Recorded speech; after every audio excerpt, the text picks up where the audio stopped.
Meus amores, nós continuamos a nossa revisão a partir desta questão feita aí pela Universidade aí de Fortaleza, em base em Minas Gerais 2021.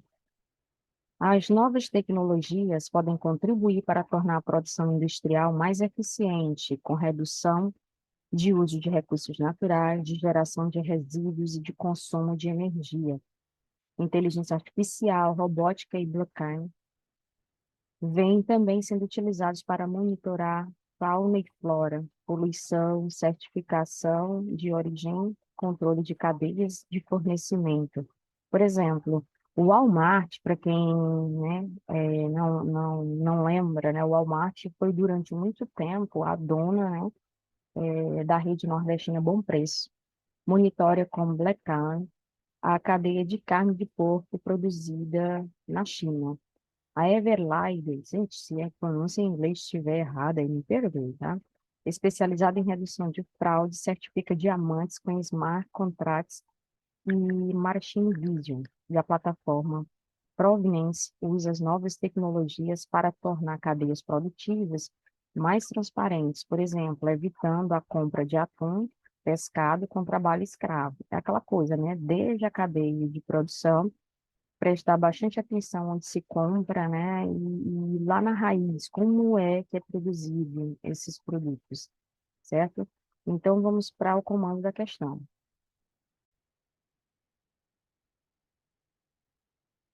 Vamos aos nossos comandos, tá? Com base na leitura do texto e em seus conhecimentos, é correto afirmar que, preste atenção no que estava no texto e agora nós vamos fazer os comentários, tá?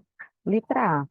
A conduta do Walmart de monitorar com Black Sham a cadeia de carne de porco produzida na China traz grandes prejuízos ao desenvolvimento sustentável. Não, gente, não traz prejuízos. Pelo contrário, né? Ajuda o comprador a perceber como esses produtos, principalmente aí de origem animal, estão sendo aí criados lá na origem, né? Então, é aquela coisa, eu tenho que comprar de vendedores que têm responsabilidade social e, acima de tudo, responsabilidade sustentável. Então, a letra A está errada, porque não traz prejuízo, traz benefício, até para o consumidor mesmo, que vai comer essa carne, no caso de porco, sabendo a procedência. B. Inovação e sustentabilidade devem estar integrados em processos como de gestão de risco, desenvolvimento de produtos, gestão de fornecedores e desenvolvimento de pessoas. Gente, aqui está certo, tá?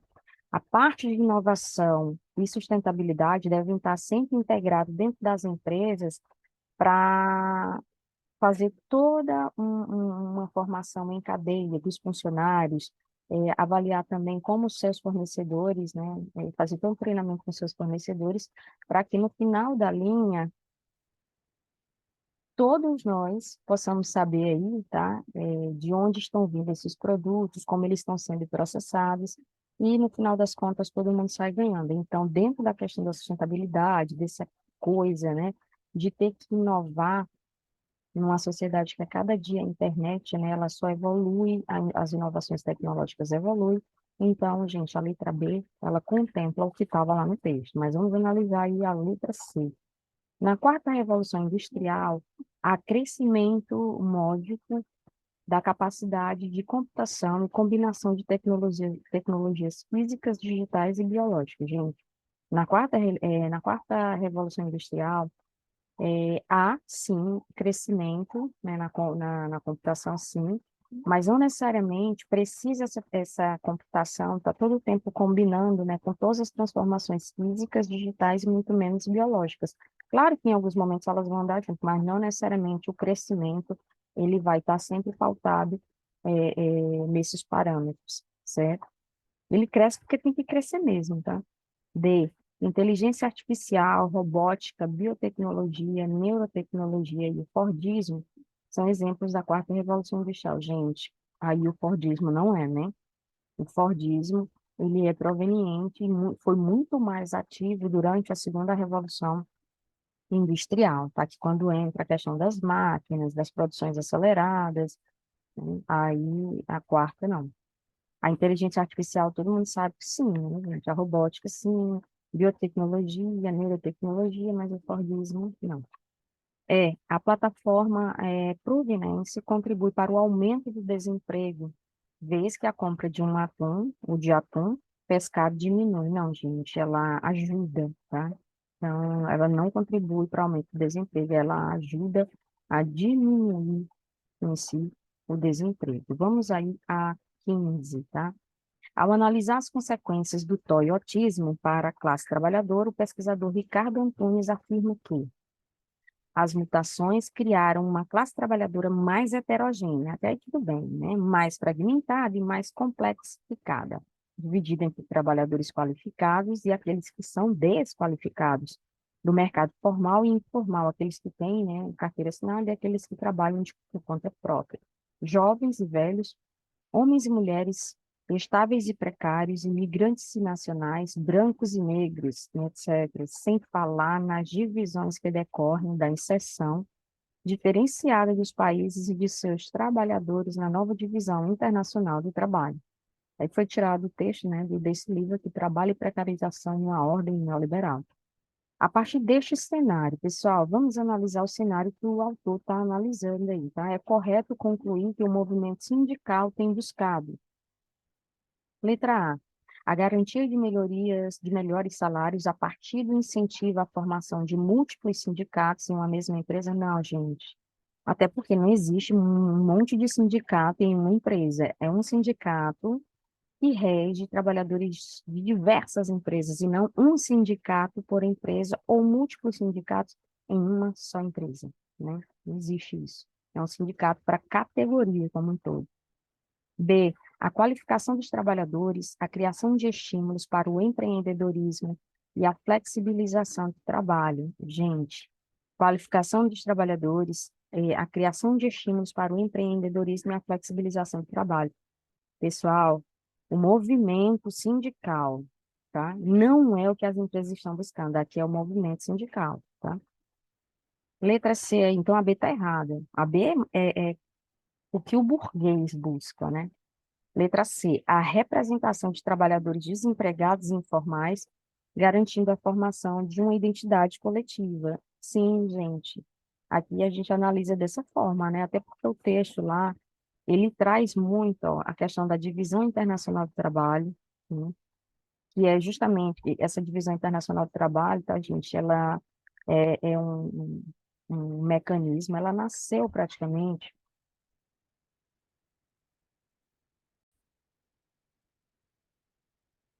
Essa divisão internacional de trabalho, pessoal, nada mais é do que os produtos, principalmente dessas linhas eletrônicas, serem montados, né, em diversos países, né? Um país X utiliza sua mão de obra para montar, vamos supor, uma placa, o país Y, o país X vai lá e monta um outro pedaço. No final das contas, é porque dentro do sistema de produção conectada, nessa divisão internacional do trabalho, quanto menos for o gasto na produção, melhor. Então, essas multinacionais, os países ricos, geralmente eles investem em implantação de empresas que são as chamadas multinacionais em países onde a mão de obra é mais barata, né? Então, por isso eles se sustentam dentro dessa perspectiva, certo? Então, a letra C aí, pessoal, ela é correta. A defesa da terceirização do trabalho, aí não dá, né? A terceirização do trabalho, até porque o texto não está falando isso, e a preservação da extensão de direitos sociais e políticos. O texto não está falando de direitos sociais, muito menos aí direitos políticos. Então, pessoal, aqui só voltando, tá? A letra correta que diz respeito, né, ao movimento sindical, né? O que ele busca é o que está na letra C, né? Representação dos trabalhadores desempregados, informais, garantindo a formação dessa identidade coletiva, porque todos, independente das dificuldades, são todos o quê? Trabalhadores. Vamos aí para a questão da UEMA, certo?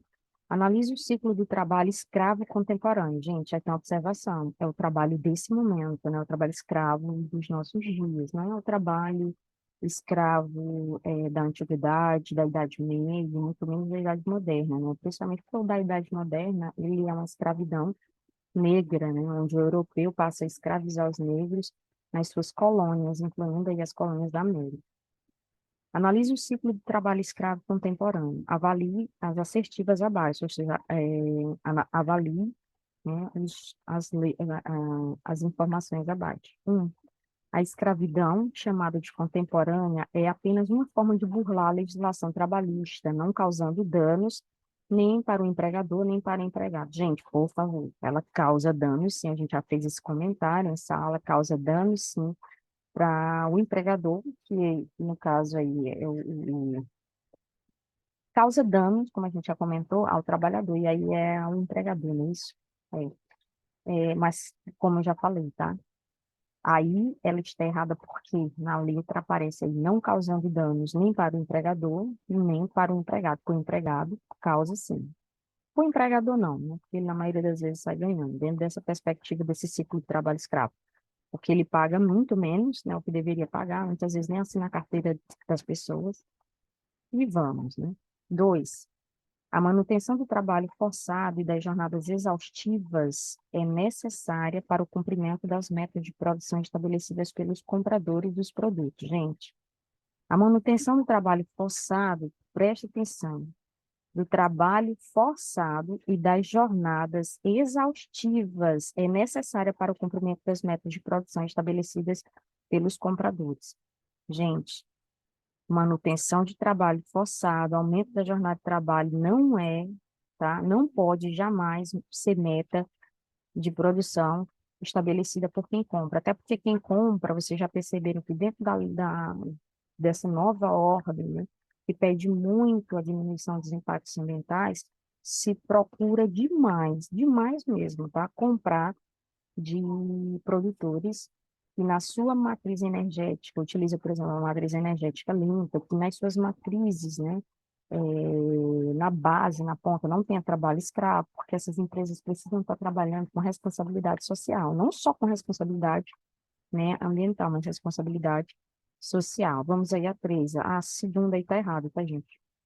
Três, os trabalhadores em situação análoga à escravidão são vítimas do desemprego e da falta de condições de vida em seus municípios, o que os faz aceitar a oferta de trabalho em outras regiões. Gente, aqui está certo, né? Aqui é o que mais acontece, principalmente na nossa região Nordeste, tendo em vista uma grande quantidade aí de nordestinos que são aliciados nos seus municípios, geralmente municípios do interior, né, dos estados, e aí, por falta de emprego, eles acabam aceitando, achando que realmente aquelas propostas que eles são ofertadas são boas, mas quando eles chegam no local, geralmente se apreendem, né, a carteira de trabalho, o local onde eles vivem é insalubre, né, então é complicado, mas os trabalhadores que mais são acometidos desse tipo de trabalho escravo são justamente os nordestinos e a galera aí do norte. Claro que dentro de outras regiões tem pessoas que são também escravizadas, levadas para outras regiões,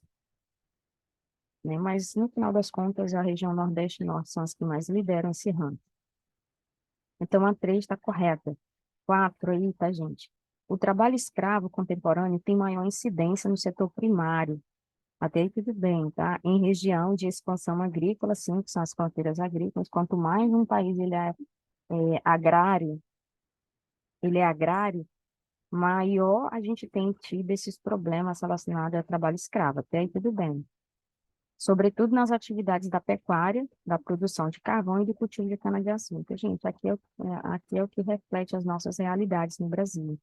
Então, nós temos como como assertivas corretas a 3 e a 4.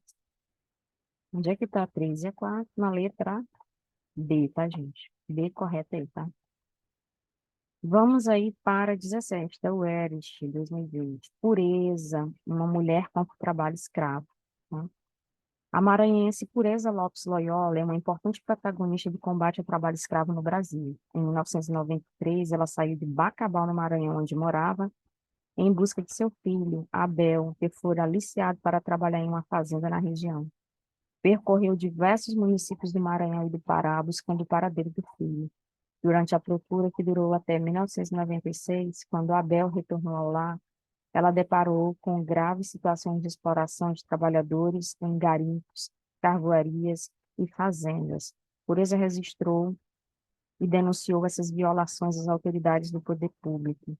as suas andanças e denúncias precederam a ação do Estado brasileiro, que reconheceu a existência do trabalho escravo no país somente em 1995. Olha o absurdo, gente. E todos nós sabemos que o trabalho escravo, né, ele não é só não ocorria só na década de 90, ele vinha muito antes. Esse trabalho escravo contemporâneo, certo? Deixa eu compartilhar a nova tela do PDF, tá?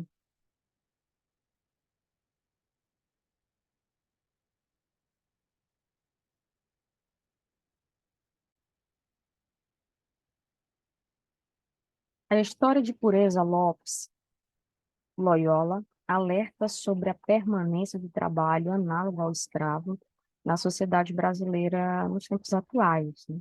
Um dos principais fatores que possibilitam essa permanência é quais são os principais fatores que possibilitam ter, até os nossos dias, esse tipo de trabalho, né?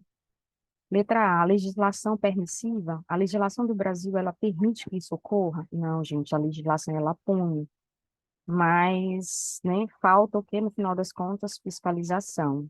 Então, a letra B aí de caro, faltam fiscalizações. E faltam também pessoas que denunciem. Mas não é porque o Brasil o governo brasileiro é conivente, ou porque as leis, elas são permissivas. Não, gente, é porque quem gosta de explorar as pessoas são pessoas que geralmente não querem cumprir a lei, né? E são pessoas com índole ruim, na verdade. Não tem nada a ver a letra C, né? Concentração fundiária, modernização tecnológica não tem nada a ver. Então, no final das contas, isso ocorre no Brasil e até hoje, né? Acontece por causa que nós temos um problema muito sério, a falta de fiscais e também de pessoas que denunciam. Então, a 17, a letra D. Vamos aí para 18. Sobre os conceitos populacionais e sua relação com o Brasil, assinale a alternativa correta. Vamos aí avaliar os conceitos de população, né? Letra A. A população economicamente ativa pelo PEA é composta pelas pessoas de 16 a 65 anos de idade, classificadas como ocupadas ou desocupadas. No Brasil, a PEA, em 2016, é maior do que a população em idade ativa. Não, gente, aí está errado, né? Por favor. Não, não tem nada a ver, tá? Vamos aí a B, tá? Pirâmide etária é um gráfico, pirâmide etária, tá, gente? É um gráfico que permite analisar a distribuição da população por faixa etária. Aqui tudo bem, tá, gente? A pirâmide etária, ela vai analisar, né, por cada faixa etária, como cada faixa etária se comporta no mercado de trabalho, ou como cada faixa etária aí se desenvolve na escola, o acesso a saneamento básico, o acesso à saúde. Então, geralmente é feito por faixa etária. No Brasil, observa-se que a base da pirâmide, a parte de baixo da pirâmide etária, vem diminuindo, mesmo que a população total esteja aumentando. Então, a letra B, pessoal, ela está correta, beleza? Mas vamos analisar a C. Índice de Desenvolvimento Humano, IDH, é uma medida resumida do progresso, não, gente, é uma medida no topo do progresso, porque todo país, quando ele se desenvolve, a primeira coisa que ele tem que fazer é tornar bem, né, a vida dos seus cidadãos, principalmente os cidadãos de baixa renda, aumentando principalmente os seus índices sociais de desenvolvimento, né, econômico. E aí, pessoal, é que está um problema, né? Porque além do desenvolvimento humano, tem que aumentar também a perspectiva de projetos sociais, né, de ampliação desses projetos, para que as pessoas também tenham um índice de desenvolvimento econômico, entendeu? Porque tudo isso está dentro desse desenvolvimento humano. Então, um país, para ele se desenvolver bem, é necessário que ele amplie, tá? A capacidade das pessoas de viverem mais. E as pessoas vivem mais quando tem uma alimentação saudável, quando tem acesso à saúde, quando tem água potável, né? Aí tem que ampliar o sistema de rede, de esgoto, tratamento de esgoto, saneamento básico. Então, tudo isso gera desenvolvimento humano. E um dos países, pessoal, que mais tem desenvolvimento humano, né, na nossa região aqui, na nossa América, é o Chile, né? O Chile tem um índice de desenvolvimento humano muito aí considerável. Então, a letra B já está correta. Vamos analisar também a B, porque ela estaria errada, né? Taxa de natalidade, de nascimento de crianças, é a relação existente entre o número total de nascimentos que ocorre no espaço em um ano e a população absoluta, não. Ela analisa aí, gente, os nascimentos, pode até fazer a questão do espaço de um ano, tá? No Brasil, a taxa de natalidade é igual à taxa de fecundidade, não é, gente? Ora, mas também, quer dizer, né, pessoal, aqui a gente tem que tomar muito cuidado, porque nem toda pessoa que tem filho, ou que tem filho, no final das contas, ou que está fecundo, né? Nem todo mundo que engravida, na verdade, estou corrigindo. Nem todo mundo que engravida tem os filhos, né? Então, aqui a gente não pode dizer que a taxa de natalidade é igual à taxa de fecundidade. Porque tem muitas mulheres que engravidam, mas elas não chegam a ter o feto. Então, eu só fazendo essa correção, tá? Por isso que a letra está errada. Que a taxa de natalidade, ela não é igual à taxa de fecundidade, certo? Até porque, pessoal, a questão dos governos de estar rastreando, né? As mulheres, quando elas engravidam, não necessariamente todas elas do governo, né, elas vão para a lista, porque muitas também abortam. Elas sabem que estão grávidas, mas não vai ser computado pelas unidades básicas de saúde, porque nem chegam lá, né? Letra E, crescimento vegetativo é o resultado da diferença entre a taxa de natalidade, não tem nada a ver, gente. Crescimento vegetativo é de vegetação, não tem nada a ver com a taxa de natalidade. Então, aqui já está errado. Então, a letra mesmo correta é a letra B.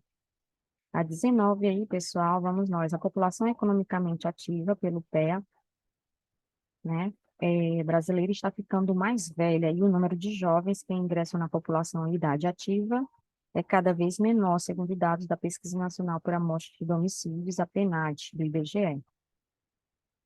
Trata-se de movimento natural da economia, mas que trará consequências importantes para as empresas. E o que que esse cenário, gente, tende, né, a proporcionar a médio e a longo prazo? Vamos analisar aí. Letra A, um menor crescimento da disponibilidade de mão de obra. Aqui sim, gente, porque quando a população ela vai envelhecendo, vai diminuindo a mão de obra mais ativa, aquela que produz mais. Até aí tudo bem. E a diminuição da oferta de profissionais capacitados, sim, gente, porque determinadas funções são bem mais complicadas de serem exercidas por pessoas com idades mais avançadas. Então, a letra A está correta aí, tá, gente? Mas vamos analisar a B aí. Um achatamento salarial em todas as etapas de produção, ou seja, diminuição do salário, né, para todos os profissionais que atuam em determinadas indústrias, independente da função que exercem, quando a mão de obra será gradativamente substituída pelas máquinas. Gente, por favor, isso aqui, né, a gente já viu, né? A mão de obra, ela não será totalmente substituída pelas máquinas, ela é gradativamente. Mas, quando ela é substituída pelas máquinas, a gente tem uma ressalva a fazer. Surgem novas profissões, que necessitam, inclusive, o que a gente já falou em sala de aula, de qualificação profissional, certo? E aí, esse negócio do achatamento salarial em todas as etapas de produção, não. Isso aqui é ilegal pela legislação trabalhista. C, uma redução nos custos, né, da previdência social, nos gastos com saúde, principalmente com educação. Faz ocorrer o inverso, gente, quando a população fica mais, vai envelhecendo, aumenta-se os gastos com saúde, tá? E com a educação, principalmente no campo da saúde, né? Porque a pessoa, quanto mais anos ela vai ter, mais ela tem necessidade de ir ao médico. D, uma diminuição nos investimentos para capacitação profissional devido à redução da concorrência entre trabalhadores que procuram um emprego. Diminuição nos investimentos para capacitação profissional não pode ocorrer jamais, pessoal. Toda empresa que se preza, ela tem que continuar em formação contínua com os seus profissionais e não diminuir, né, essa formação, essa qualificação. Vamos aí para 20, certo? Nas últimas décadas, o Brasil experimentou mudanças demográficas, sociais, culturais, econômicas e políticas significativas. A crescente inserção das mulheres no mercado de trabalho e na política, a melhoria de seu nível educacional, a redução da fecundidade, a postergação da maternidade, ou seja, a mulher tem deixado para ter filhos em idades muito mais avançadas, a redução da resistência a novos atributos para os papéis femininos e masculinos são algumas delas. No entanto, os ritmos de tais mudanças parecem seguir descompassados, né? Não seguem totalmente essa cronologia, essa lógica aí do texto. De acordo com o trecho acima, ou seja, a gente pode interpretar o trecho assim, as desigualdades de gênero, ou seja, desigualdade entre homens e mulheres, na inserção no mercado de trabalho, persistiram. E por que elas persistem até os dias atuais? Devido a, letra A, maior participação dos membros masculinos nas tarefas concernentes ao trabalho doméstico? Não, gente, pelo contrário, a maior dificuldade que se tem é justamente essa, que os homens, eles não executam, né, trabalhos domésticos, eles se sentem os progenitores, aqueles que são responsáveis por manter a família, e por conta disso eles não, muitos deles até nem foram criados para serem ensinados, na verdade, não foram ensinados para isso, mas isso não significa dizer que eles não podem aprender, mas não tem nada a ver com isso, tá? Letra B, a representação de que não cabe apenas ao homem, enquanto chefe de família, o papel de provedor do grupo doméstico. Aí o texto não está falando isso,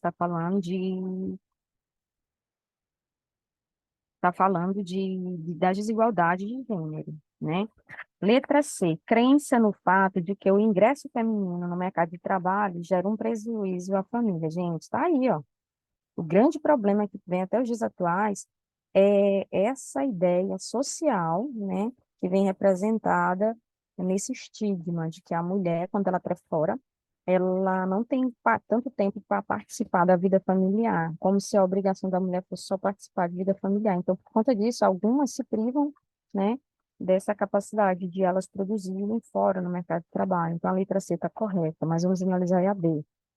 Critica a representação da mulher como naturalmente disposta a assumir os papéis de esposa e mãe. Não, gente, aí não tá nada a ver, não tem nada a ver. O texto não está criticando o papel da mulher, tá? Em ser esposa e mãe. O texto está falando de desigualdade de gênero. Então, meus amores, não se preocupem que esse material eu vou disponibilizar para vocês em sala e do mais, a gente fica por aqui, certo? Um abraço. Tchau, tchau.